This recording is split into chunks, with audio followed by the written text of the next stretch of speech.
Welcome to the Bookish Hour with your Sarah E. Burr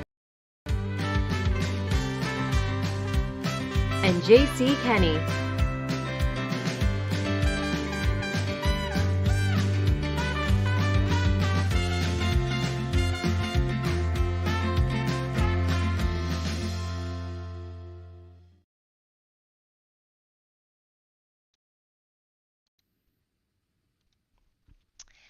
Good evening, everyone. We are live. Welcome to the Bookish Hour. I am one of your co-hosts, Sarah Burr.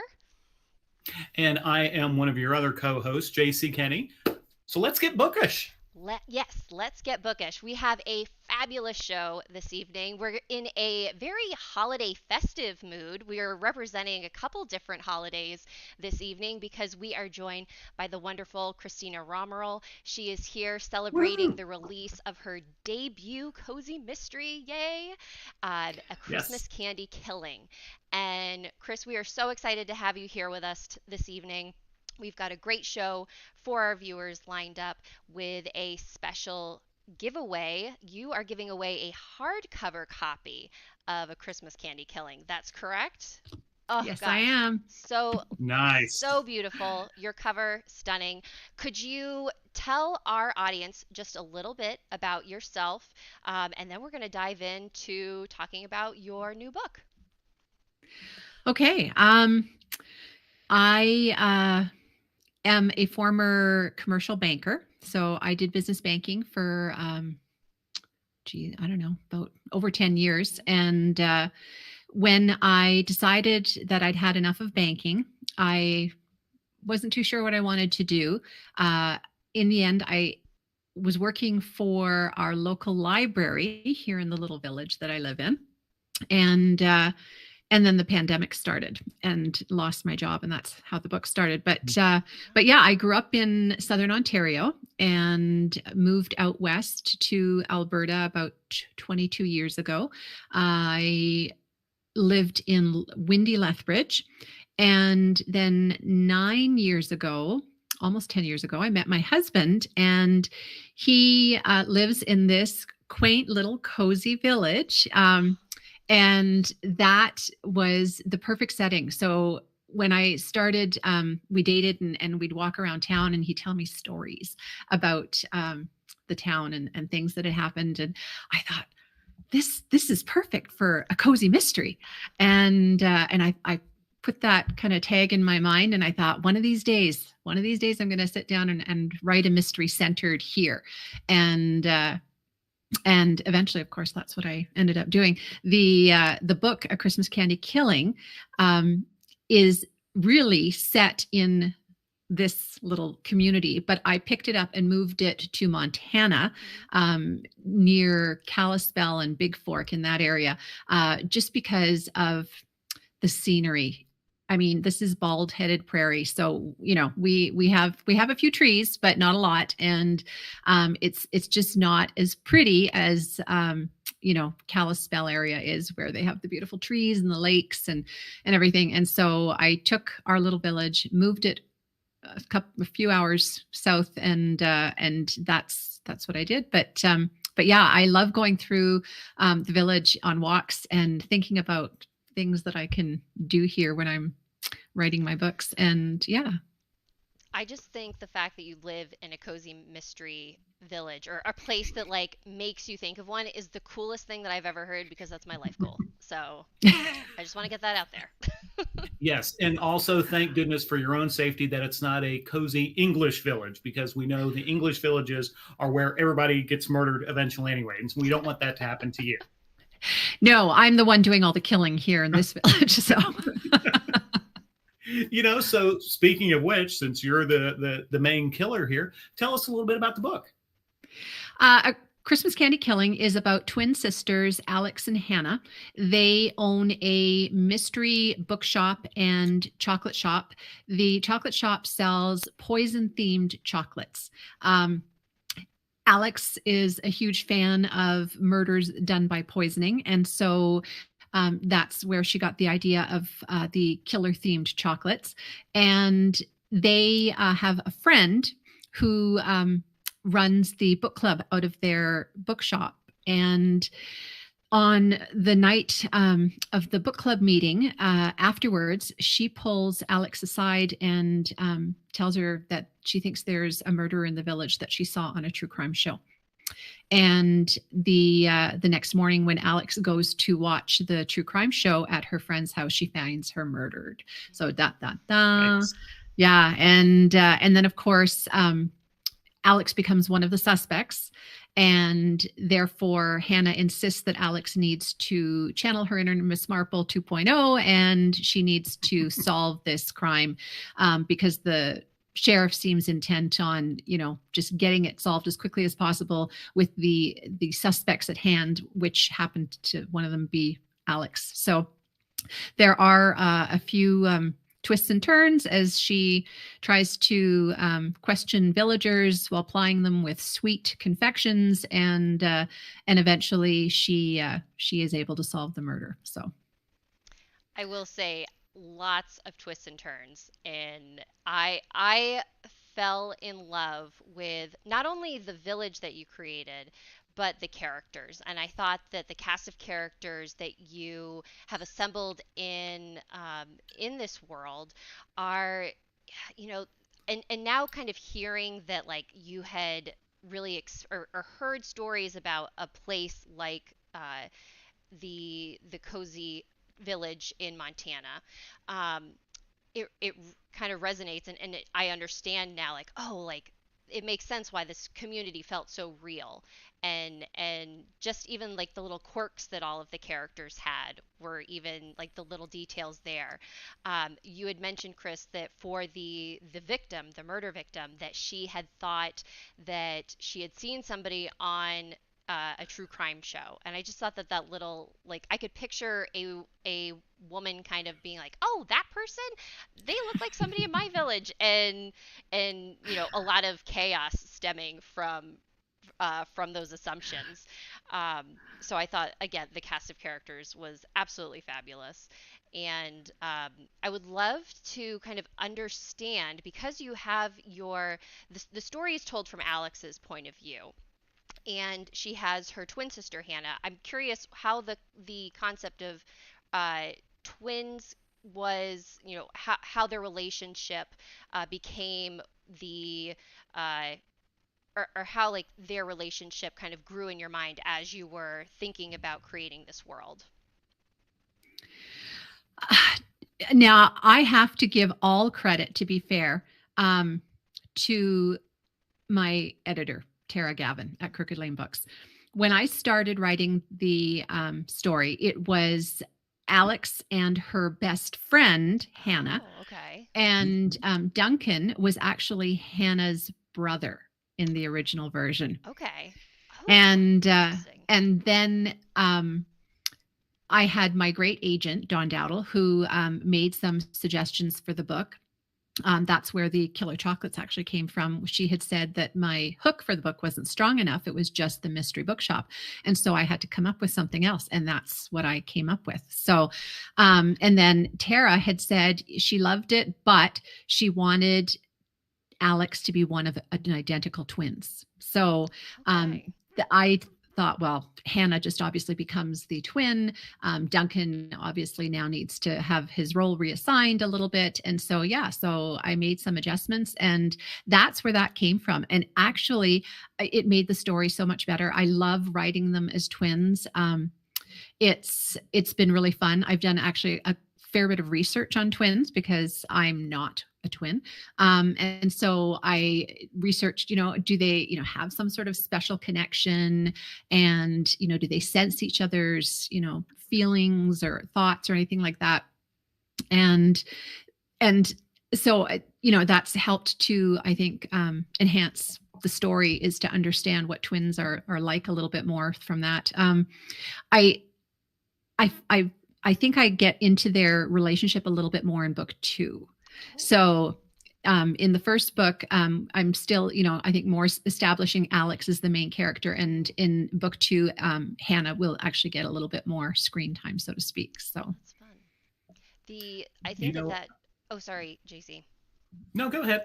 I was just gonna say, I think that it frames their relationship in a very interesting way because I think, and JC, we had talked about this during our last episode where, trying to create a environment where your main character can kind of go off and do this, sleuthing, crime solving, but not having their like business falter or um having to like just close up shop at the drop of the hat.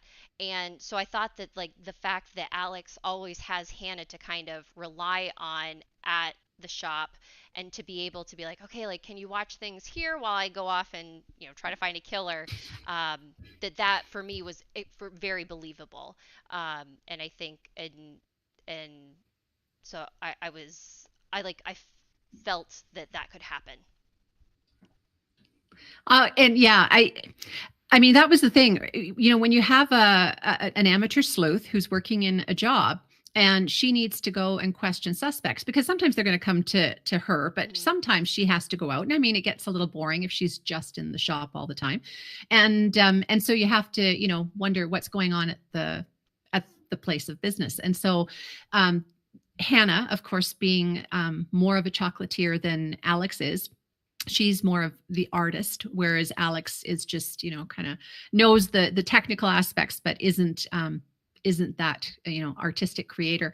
And so that allows Alex to go out and do the sleuthing a little bit more. So, and of course they have Maggie at the store, helping to keep an eye on things, when they're gone at the same time. But yeah, it's definitely helpful having two of them so that they can take turns looking after things. I mean, even when Hannah's in the kitchen, Alex can be out looking after customers, and yeah, it works.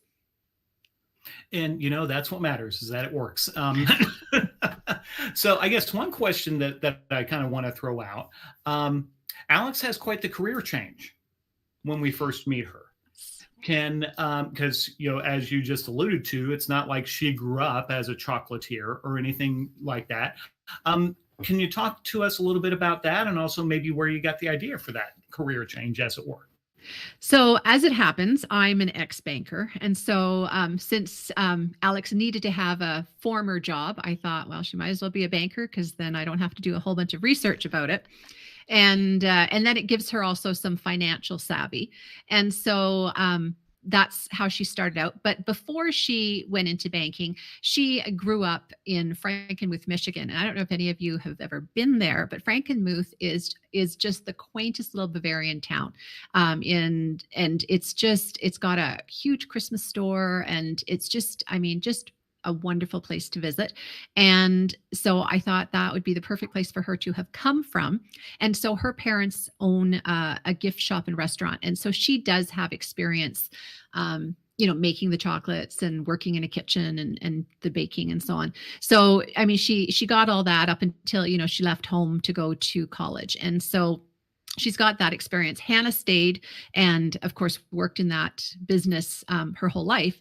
But Alex got the banking in, and so I just find it gives it gives a little more understanding. She understands her fellow business owners, but at the same time she also understands what it's like to be part of a family business growing up. And so, well, and I think, to me, that's one of the really interesting, and maybe it's just a little detail, but I just thought that was really cool, the way you brought in the fact that, she has a business background. Because I think it's so oftentimes when we think about our cozy mystery amateur sleuths, they're running these businesses and that's all great. But it's like, okay, well, how can they afford to stay in business if they're, either working with their friends or they're off running around solving murders? So I just thought that was a really cool touch that you brought in a career, obviously your former career, but one that adds some additional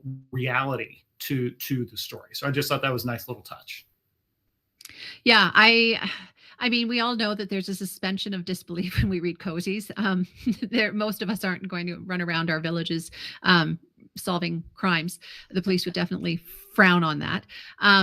but for sure, I do think it's nice to have some reality that, so, things are still, not that far off of what, we see in real life. So. Well, that's really cool.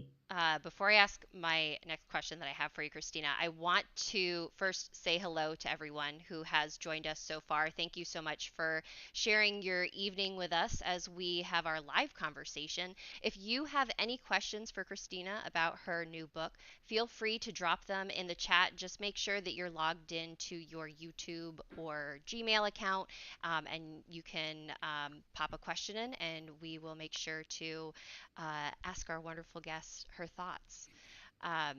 So, Chris, when you were talking about, when your husband was first telling you about his village, and you had the idea of like, oh, this would make for a great cozy mystery.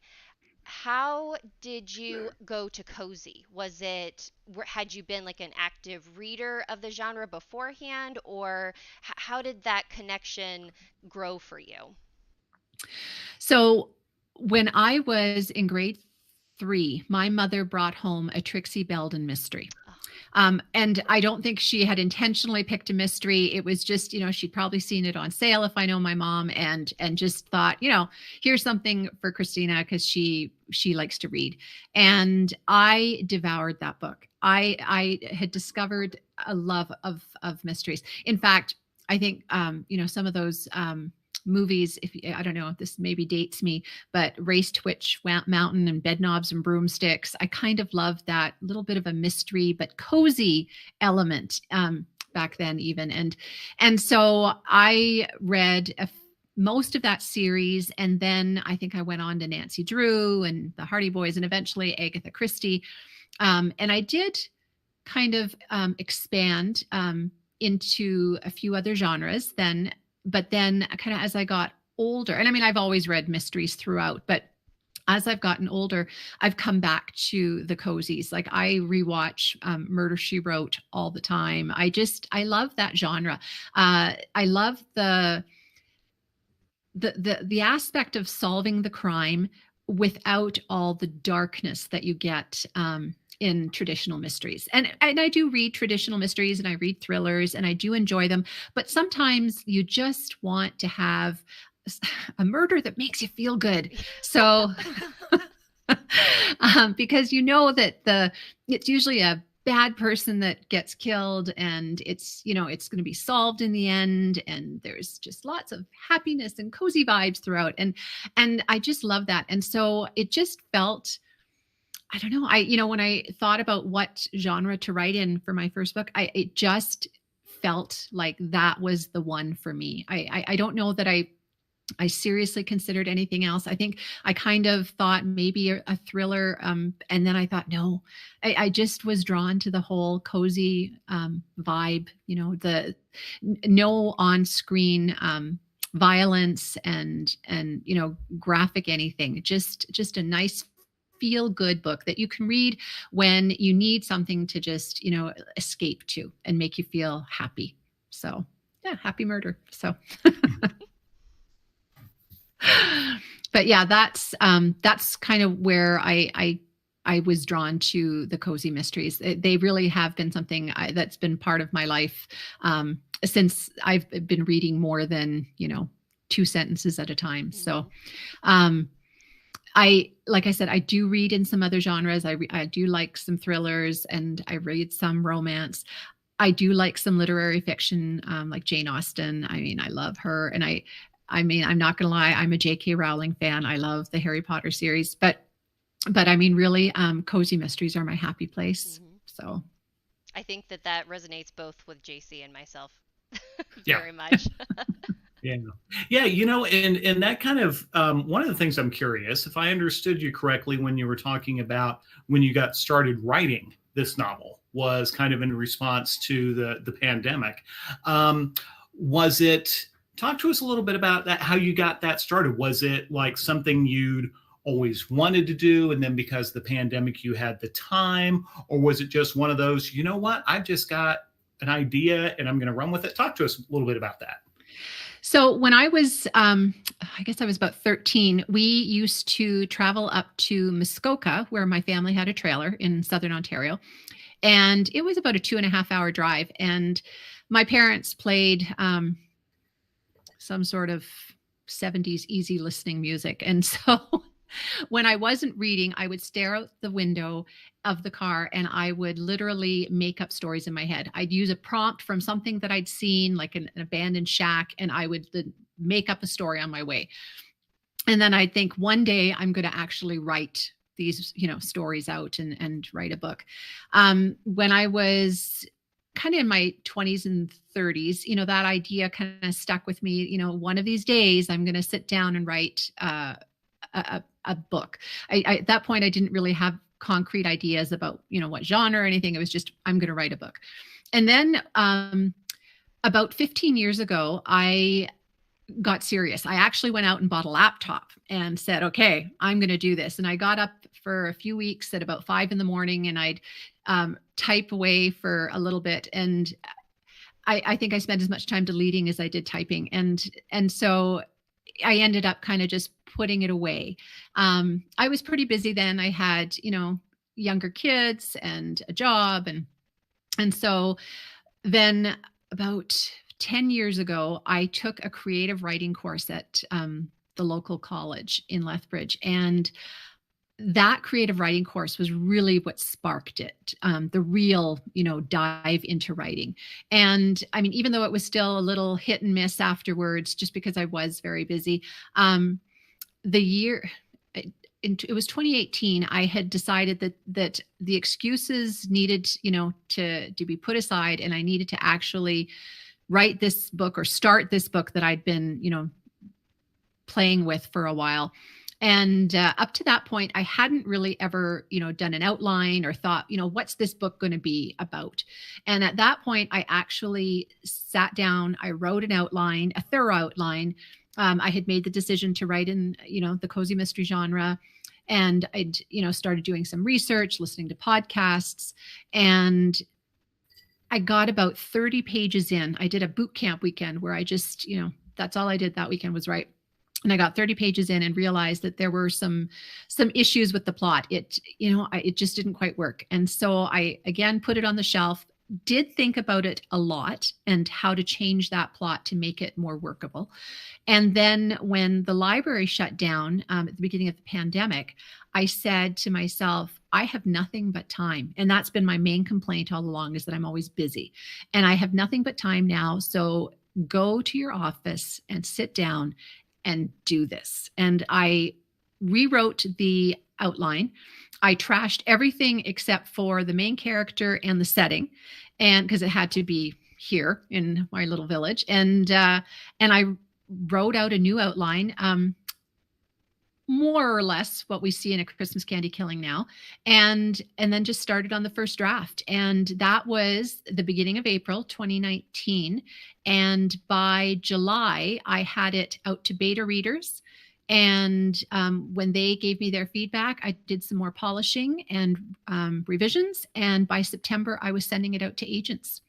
So when I actually finally sat down to do the work, it happened. It went fairly quickly. And I mean, obviously, there were lots of revisions with my agent. And then later, there were a few more with my editor. But essentially, that book that I sat down with at the beginning of the pandemic to write is what we have now with A Christmas Candy Killing on the shelves. So, wow. I love those stories because, on the one hand, it's easy to say that, wow, you went from starting a book, 2.5 years ago to being a published author just like that. But at the same time, it's something that, okay, well, yeah, maybe so. But on the other hand, it goes back to the time you were a kid, and I just think the first book stories are so much fun for me to listen to, because I think that's one of the things that really connects us as authors and as readers and fans, is that we all start out as readers. and then we're all fans too. And then, there's always that spark somewhere along the line. Maybe it takes a little bit longer for that fuse to really light, but then when it does, it's so much fun to hear stories like that. So thanks for sharing. Thank you. Yeah, I have to say, I actually struggle now if I go for too long without doing any writing. It's kind of like my need to exercise and eat vegetables. I really I miss it, and it's like I need to exercise that creative muscle and sit down and write something, even if it's just a newsletter or something. But I feel a need to write, and so these days I don't go too long without doing some writing. Oh yeah, well, and it makes me think of when I first started getting serious about writing back in 2011. I remember one of my early mentors. She was a real believer in that, the mantra that writing is a craft, and as opposed, and her point was, we like to think of ourselves as artists, as creators, and that's true. But at the same time, she was a real believer in, the thought that, we are crafts people, and that means we need to become proficient at what we do by continually working on it. And whether that's writing every day or on a regular basis, it's you keep doing it and keep doing it. And to your point, it becomes kind of that muscle memory kind of thing. And so, I hear you totally. Yeah, I do. I don't know what I would do if I couldn't write anymore. If something happened and that couldn't be, I think it would drive me crazy. I'd have to find some way to get all those ideas out, because my mind is never turned off. I don't know if you guys feel that, but you're constantly.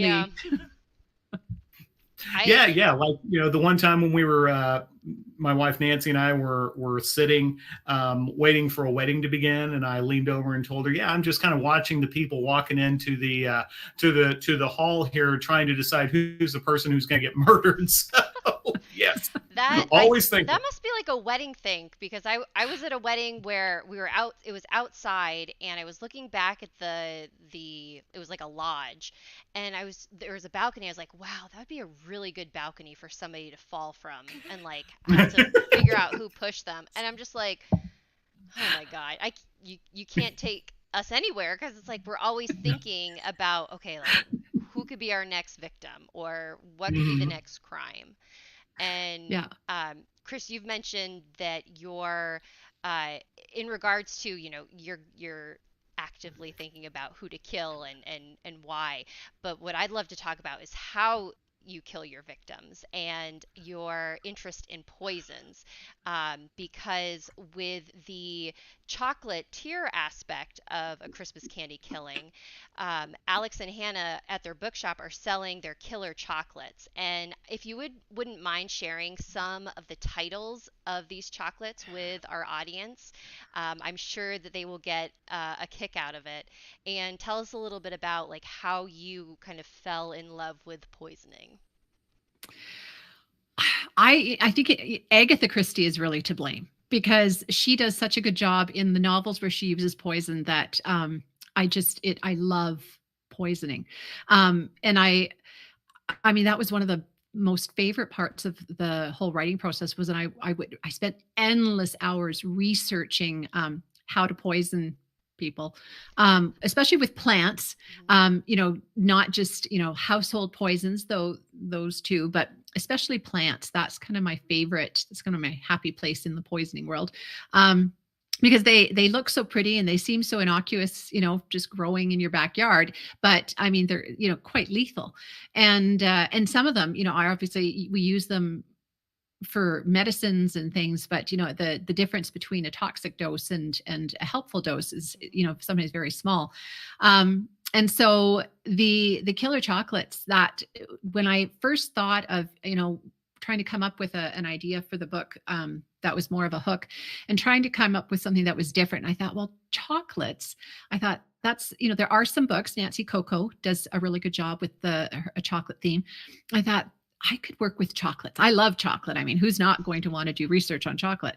And so when I was writing the book and had come on that killer chocolate theme, I loved spending time trying to come up with names. So I start with the poison. So I look at, like hemlock, and then it's like I love doing alliterative names. So hazelnut hemlock, or candy cane conine, and poison pear ganache, and strawberry strychnine. That's a personal favorite. and so I love coming up with those kind of little alliterative names that just showcase the different poisons. I have a whole list actually, and I haven't even used them all yet, but I do have a list of poisons, and yeah, it's fun when my editor asked me for some recipes for the back of the book, and I had to choose a couple. I had to decide which ones would be the easiest ones for me to make, because true story, I had no experience making chocolates. I have a bunch of stepdaughters who make chocolates, and I knew from them that making chocolates was an arduous, finicky process, and that is just not usually me. I'm more of a, get it done. I mean, I do some more in-depth, I have taken some French cooking classes and things like that, but I mean, I just couldn't see myself doing the chocolates. Anyway, when my editor asked me for recipes for the back of the book, it was like, yeah, no problem. No problem. And I mean, I had done lots of research, so it wasn't that I didn't know, about the process of making chocolates. But so I literally had to, at that point, sit down, create recipes, and figure out how to make them doable for the average person. I mean, these are not recipes that, if you're comfortable with an easy bake oven, this is probably a little bit more advanced than that. But I still, something that just, somebody who's fairly comfortable with following directions could make. And I think I've achieved it. And I always say, I mean, if I was able to do it, and so if I can do it, I figured just about anybody can do it. It's just not that hard. I mean, it is finicky. You do have to kind of follow the directions. But if you do that, and you can, it's attention to detail, I mean, you can do it. And so, I mean, it's been a lot of fun. In the first book, obviously I came up with a lot of the names for chocolates, some of which I used, some of which are still just on a list. And then in the second book, I got to delve into it, I think, even more. And I looked at, because I wanted to create a signature chocolate in book 2. And so I really thought about, what chocolate to create. I mean, honestly, the ones in book 1, they were just like that. I thought of it and I wrote it down, never thinking that I would have to actually make the chocolates in, real life. And so when you're just writing about a description, it's like, yeah, no problem. That sounds delicious. Little trickier when you actually have to create a recipe around it. But yeah, in book 2, I mean, having made some chocolates, and so I did have a lot of fun. Unfortunately, I submitted my manuscript on July 31st for book 2, and we don't have air conditioning. And this has been an extremely hot summer again here in Alberta. And you cannot make chocolate when it's 30 plus degrees in your house. And so I thought, great, I'm going to have to write these recipes and hope that they actually work. And we finally got the weather to turn this week. The last couple of days have been cooler, and next week is going to be perfect chocolate making weather. My husband hates it because I open the doors, I turn the heat off, and I mean, the house is cold, but it's perfect for making chocolates. And so I will actually get the chance to test those recipes for book 2 before I get my edits back. And then if I need to make any adjustments, I can do that. So the timing really worked out. But yeah, it's the whole, I mean, I've actually had a lot of fun with naming and creating these chocolates for the book. I bet the naming has been fun. I personally am glad that I put a blanket statement in my cozies where it's like my main characters are not great in the kitchen. It's like that's not their forte. So please don't ask me for recipes, because That seems like that would be the hardest that would be the hardest part of writing a cozy mystery with recipes would be the recipes for me. Yeah, and I mean, I've Cleo, or Coco, sorry, Coco. She definitely is, leans away from the kitchen domestic arts, Oh yes. and that's okay. And I do sometimes wish that maybe I would have done that. But to be fair, I do get a kick out of creating those recipes Oh, I and can imagine. making them, and hopefully, things turn out. I've been very lucky, knock on wood. Things have turned out the first time I've tried them. So, and then I always take pictures for Instagram and stuff. So, I mean, it's been good. I mean, it has allowed me to do a little bit more baking and stuff, which, I normally only kind of do at Christmas time. And now I do it throughout the year for the recipes for the book. So. Well, that is so much fun. If my books had cooking, no, I'm like Sarah. No way. That'd be a bad thing. Believe it or not, we're already 35 minutes into this. This has just been delightful. So since we're kind of at the half-hour break, I want to take a second and kind of shout out to our folks who have checked in with us. So Claudia, Laura, Chelsea, Shay, Mark, Spencer, Jay White, and Renee. Thank you all for hanging out with us. Appreciate your time and attention. So, welcome again, everybody. And I think now is the time for the big giveaway, which is, you want to tell us what all that is again, Chris? So you're getting a hardcover book of A Christmas Candy Killing. And of course, there'll be a bookmark and some stickers in there for you as well. So, Nice. So yeah. And I'm going to just say, whoever wins it, please get your email, or email the address to Sarah and Kenney, to the address they tell you, as quickly as possible, because I'm actually going to the US tomorrow morning early, and I'm mailing all these giveaway books out. I go across the border to do that because it's so much cheaper to mail things in the US than it is from Canada. Yes. So folks, for those of you who have come in as we've been talking, what we do for our giveaways is we're going to have you put our special word in the chat for our live stream. So if you're not already logged into your Google account, your YouTube account, make sure that you're logged in. And if you're a US resident for the giveaway, please type in the word poison. And that we will do our drawing once we get a little bit closer to the end of the hour. So again, if you would like to enter into the giveaway for U.S. residents, please put the word poison. Perfect. Indeed. And since we've talked about poison, we have mentioned this multiple times while we've been chatting, and we need to get to it because I imagine that, Chris, you'll have some fun stuff to share with us. Was A Christmas Candy Killing always set at Christmas time?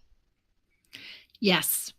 Some of you may have noticed there is a Christmas theme behind me. That is not one of those images that you just put up there. That is actual Christmas decorations.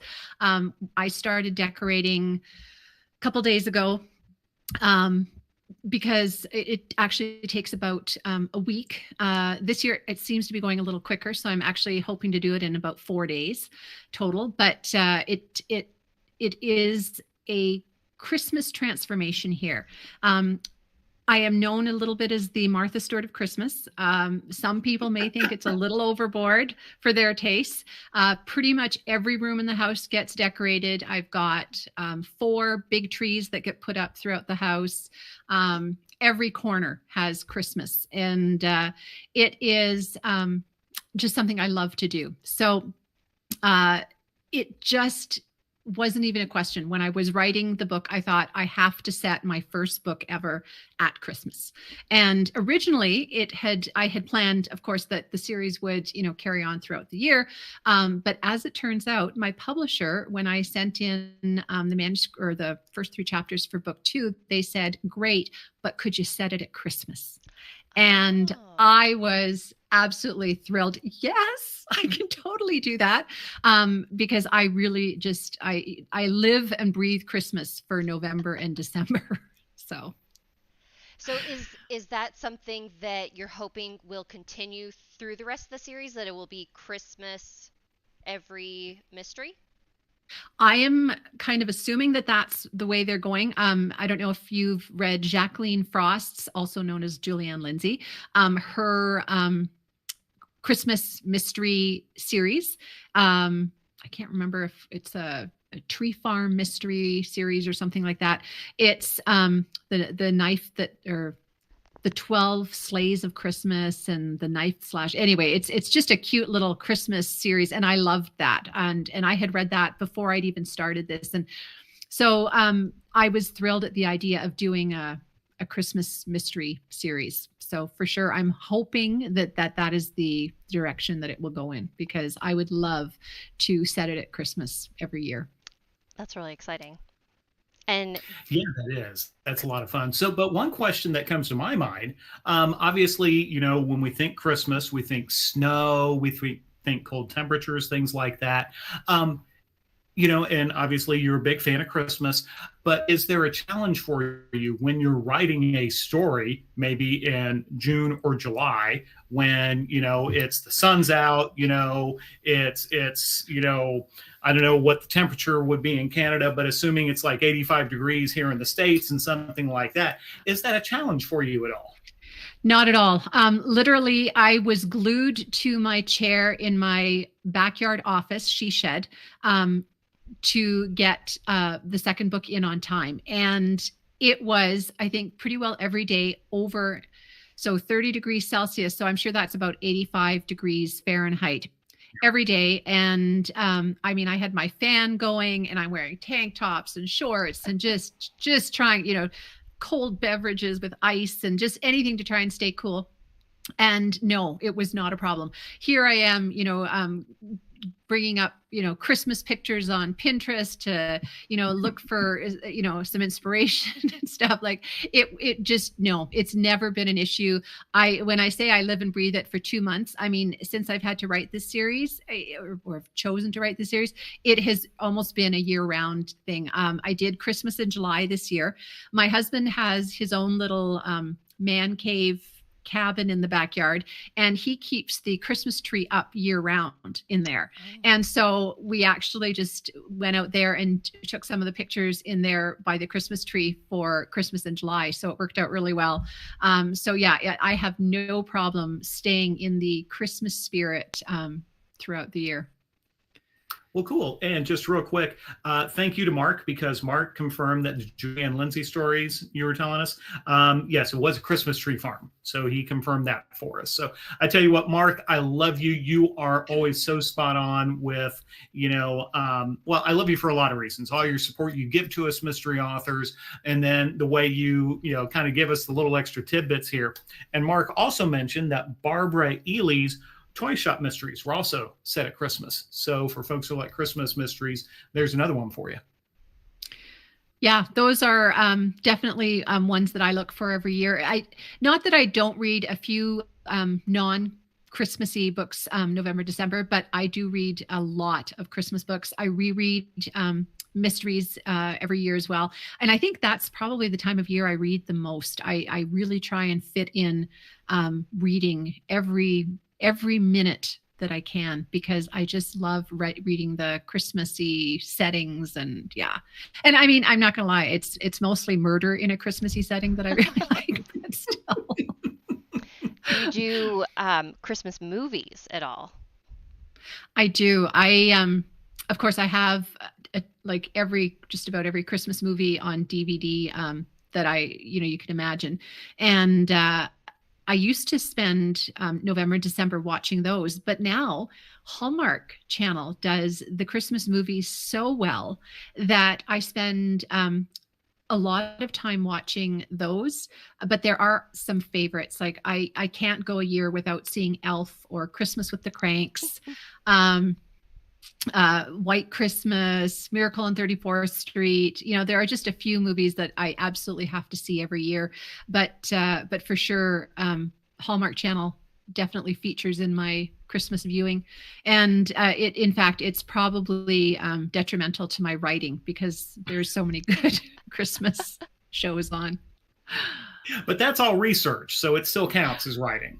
You know what? I do. And I'll be honest, when I'm writing, especially drafting, but even in the revision process, if I'm kind of stumped where I need some kind of an idea and it's not coming, I will often go in and watch one of the Hallmark mysteries, and my mind is just going as I'm watching. And I mean, I've usually watched them so many times that, I'm just kind of, it's almost background, but for some reason that sparks my mind to start thinking. And inevitably when I'm stuck, that gets me an answer, and I go back out to my shed and right back to figuring it out. Like those shows just really seem to work for me. So they are definitely research. That's really, I'm curious, JC, do you have a go-to when you're stuck on a plot? Because I'm trying to think, like, what do I do besides just like wander around and like stare at the wall? I'm kind of that way right now. Actually, I'm working on for those of you who don't know, I'm a plotter. So I put together my outline before I actually start writing, and I'm working on Darcy Gone book 3 now, and I'm kind of a little bit stuck. So what I tend to do is I just walk away from it for a while, and we watch so many mysteries here at home that I'll just, fortunately for me, we watch so many different ones, something will eventually come to me. Like I just finished up season 3 of Brokenwood Mysteries, or season 8, 7, 8. Anyway, the most recent season of the Brokenwood Mysteries. I just watched the final episode of that today. And, we're watching Bones, we're watching these other shows constantly. So there's always, fortunately for me, there's always something that's going to come in and help, click that. Yeah, that's what I need. How about you, Sarah? I do a lot of I stare at my computer a lot. And I think what I've started doing is listening to podcasts and listening to true crime podcasts, just because it helps. I'm like still in the murder mindset, but I'm also able to learn a lot about the procedural process, because the ones that I listen to are it's a former prosecutor and a former deputy sheriff. Anatomy of Murder. I've talked about it before, and I could talk about it for an hour myself, but I won't. But it's really helpful to like hear their side of the story, because since we're doing amateur sleuth work, I do like to try to keep the police investigation aspect as true to form as I can. So people aren't getting DNA results within 2 hours and all this stuff. And so like hearing how they puzzle out everything is often very helpful for me, and it's like, oh, that's good to know, and then hopefully it helps me figure it out. Yeah, podcasts are a big one for me too. I often find I listen to a lot of writing podcasts, and I do find too sometimes when I'm listening to those, I get ideas, and inevitably I have to write them down. I don't know about you guys, as I've gotten older, I mean, an idea comes in and I think, oh, I'll remember that, but I don't. And so I seriously write everything down. When I'm in the car, I keep pen and paper handy, and I'll just scribble a word while I'm driving. Don't listen. If you're a cop, please don't pull me over. But yeah, I just, I do write everything down. This summer I was trying to figure out some things for the book I was working on, and I was in the car with my husband, and all of a sudden I just like, yes, it came to me the idea to, for what I was, trying to figure out. And yeah, so it's funny how your mind can work on a couple of different things at the same time like that, and it just works. I find that I have a really hard time taking what's in my mind and putting the right words if I'm typing or writing it down. So what I've started doing, and it helps that my watch allows me to do it, but I can record voice memos. So it's just me stumbling through an idea, but I can listen to it. But I also feel like, oh, I'm like a secret agent, recording my this is my plot. And hopefully nobody ever hears it, because they'll be like, wow, that woman's planning to kill innocent people. But yeah, that being able to, to grab that idea wherever you are is extremely helpful because you're right. Like it can go in one ear and out the other. Yeah. Yeah. And I just want to mention something you touched on earlier, Chris, about reading Christmas cozies all year round, but especially, we're getting into the official Christmas season. Both Mark, Jay White, and Claudia are all totally, Camp Chris on this, that they enjoy Christmas cozies all year round. But yeah, I think like Mark said, nothing better than, reading one of those with the tree all lit up on a December night. So you've got a lot of fellow believers here hanging out with us tonight. That's good. That's really good to hear. I sometimes feel like I'm a little bit of an odd duck here because I'm so into Christmas, but I'm glad to know that there are others out there. I think there Absolutely. are a lot. I think that you have found your people. Yes. Yeah. And I hate, after that high note, I hate to bring the party down, but we're almost out of time, which is a total bummer because this has been absolutely delightful, Chris. It's been a blast. So it's about 10 till the hour. This is kind of when we shift gears a little bit. We'll talk about what we're reading, what we're watching in a minute. But Sarah, do you want to kind of give a real quick recap for folks who may have gotten here late about the big grand prize giveaway? Yes, our giveaway. So folks, if you haven't already put in the chat, Christina is giving away a hardcover copy, beautiful hardcover copy. If you haven't had a chance to look at her book cover up close, it's absolutely beautiful. Make sure that you enter into the chat. This is a giveaway for U.S. residents. If you can put in the magic word poison, that will get you entered into our giveaway, and we'll be drawing that very shortly once we let you all know what we're reading, what we're watching. JC, would you like to enlighten us first? Sure. Yeah. So what I'm reading, as for those of you who may have missed our season debut episode, for me, October, I like to call it Spooktober because I love October and all things Halloween and all that good kind of stuff. So one of the things that I just finished was The Turn of the Screw, the 1890s Henry James novella. That has been, among other things, was the basis for the Netflix series The Haunting of Bly Manor a couple of years ago. So gothic horror, mystery, absolutely loved it. Has a very ambiguous ending, which over 100 years later, people are still debating, okay, what did the ending actually mean? So that's what I've been reading for Spooktober that I just finished. As far as what I've been watching, I think it was really fun, Chris, you talking about chocolates, because I have to do a shout out, even though it's not really Spooktoberish, to the Great British Bake Off. Now that that's back on, Nancy and I, that's Friday night must-see TV, and that is just so much fun. This year has been a lot of fabulous bakers and all that kind of stuff. So that's what I've been watching in between all of my other Halloween stuff, which I could go on and on and on. By the way, I will also send a shout out for folks. If you haven't done so yet, we've got 4 days left of Halloween. Muppet Haunted Mansion on Disney Plus. If you haven't seen it, you gotta see it. Okay, because it is it's Halloween, it's the Muppets, it is just the most fun in the world. So, Chris, how about you? What have you been watching, reading, consuming? Well, I unfortunately have not been reading as much because I've been watching a little bit too much TV. I read Leah Dobrinska's Death Checked Out. I was lucky to get an advanced reader copy of that and loved it. Kate Kavari's A Botanist's Guide to Parties and Poisons, of course. Thoroughly enjoying that. Haven't quite finished it. And J.C. Kenney's A Literal Mess, an Allie Cobb mystery. Just finished that last night, so quite enjoyed that. And I've been watching what in fact, I'm a huge Murdoch mystery fan.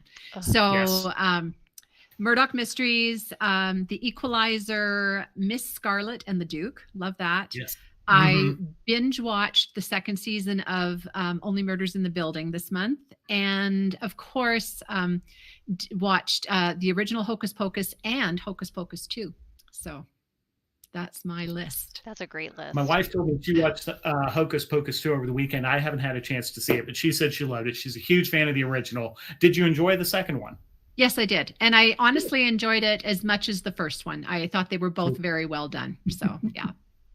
And honestly, Bette Midler and Sarah, they look like they haven't aged. I mean, they look the same age in both of them. Just amazing. So that's so cool. Awesome. Well, how about you, Sarah? Well, I'm going to echo on Chris's recommendation of Death Checked Out by Leah Dobrinska. I also got to read an advance copy. It's a wonderful, so good. I absolutely loved it. It's actually on NetGalley, so if you folks who are watching are viewers and reviewers on NetGalley, make sure that you head over to check it out. Check out Death Checked Out. It's a must check out. And I just finished reading, actually I was listening to it on audiobook, the mystery called All Good People Here. And it's written by Ashley Flowers, who is the genius behind the Crime Junkie podcast, which is another podcast that I listen to religiously. And this is her first novel. And it was they're very much like a tones of the JonBenet Ramsey case. It's fiction, but you can definitely like see the parallels. I would like race to the end of it. It's another ending that JC, what you were saying with like being ambiguous. This one was definitely like, oh my God. It was a very good book. I thoroughly enjoyed it. Highly recommend. As for what I'm watching, the new season of Unsolved Mysteries on Netflix is out, and spoiler alert, you can watch them and the mysteries are not solved, which I have to get over every single time because I'm like, why haven't they solved this? Even though every episode I know that it's an unsolved mystery. So I'm watching that, and also on Masterpiece, watching Death Comes to Pemberley, which Chris, you had mentioned being a Jane Austen fan. I'm obsessed with Pride and Prejudice. So the fact that we've got Elizabeth, Mr. Darcy, and murder together. It's so good. So I recommend that one as well. Well, cool. That is, so y'all got a lot of good recommendations. And I do have one additional shout out. Renee wants to mention that this is quote, I got to read Christina's book through NetGalley and absolutely loved it. I love chocolate to eat and reading mysteries with it. So there you go, folks. If whether you shouldn't have been on the fence about reading this book, but if you were, now hopefully you have your orders. And now we have our giveaway winner. Or we will as soon as I run my handy dandy little whatever this is. All right, yeah, so I don't know if you can hear the drum roll here. Yes, our digital drum roll. Our winner this week for a signed hardcover copy of Christina Romeril's A Christmas Candy Killing is Evan Grant. Congratulations, Woo-hoo! Evan. Right. Congratulations. Wonderful. All right, Evan, what I'm going to do is I'm going to put in the chat the email that if you could send us your mailing address, I will make sure to get that over to Christina right away so she can get across the border to mail it to you. Yeah, you'll get it pretty quick because I'm going to get that mailed out tomorrow for you if you get that email to us. Awesome. Perfect. Well, everyone, we've almost come to the end of our Bookish Hour, and this has been an absolutely delightful conversation. Christina, thank you so much for being here with us and sharing your time, sharing your insight, and we didn't really get to dive too much into the debut feeling and the anxiety and everything that comes with that, but we would absolutely love to have you back when you're ready to talk about book 2 and we can reflect and have a great time. And thank you so much for spending your time with us. Thank you so much for having me, JC and Sarah, and for everyone that watched. I really appreciate being here. It's exciting to be on the show, especially because I watch it all the time. So this has been just a thrill. Awesome. Well, And Chris, you're too kind, and we appreciate you hanging out with us, folks out there. We can't thank you all enough, and we'll see y'all in 2 weeks. yes, November And, 10th, we will be back, and our guest, I believe, will be Lori Robbins, who writes the On Point mysteries. So we're really excited yes, to have her with us. And make sure in our show notes, we will have the link to Christina's website where you can sign up for her newsletter. You can follow her on social media and see all of her amazing photos. Like, social media game is so good. Beautiful pictures of chocolates. Absolutely love it. So definitely make sure to check that out. And again, we will see you in 2 weeks. And thank you, everyone, for joining us. Have a good rest of your evening, everybody. thanks, folks.